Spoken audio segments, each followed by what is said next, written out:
Today, Kisumu is Kenya's third largest city, with a population of around 160,000. It is situated on the north tip of Winam Gulf, which in itself is part of Kavirondo Gulf of Lake Victoria. Kisumu at one time was the major port of Lake Victoria during the Commonwealth of East Africa. Since the breakup of the community, Kisumu importance has declined.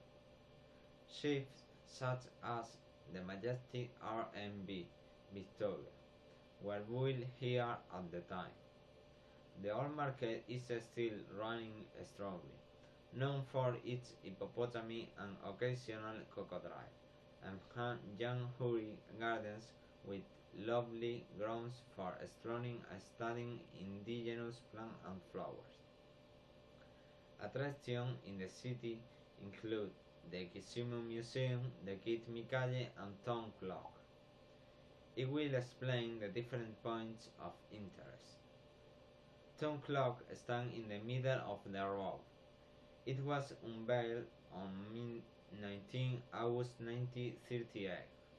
The town clock was built in memory of Kassim Laka, who arrived in East Africa in 1871 and died in Kampala in 1910.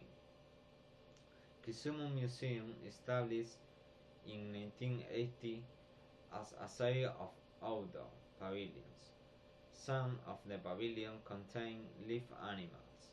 Other pavilions show gunpowder, jewelry, farm tools, and other artifacts made by the various peoples of the Ninsa province. Additionally, there are exhibits of zoo animals, birds, and fish. Kit Mikaje is a rock formation around 40 meters high situated about 29 kilometers west of the town of Kisumu. Kisumu is home to many universities as Maseno University or Great Lake University and many others.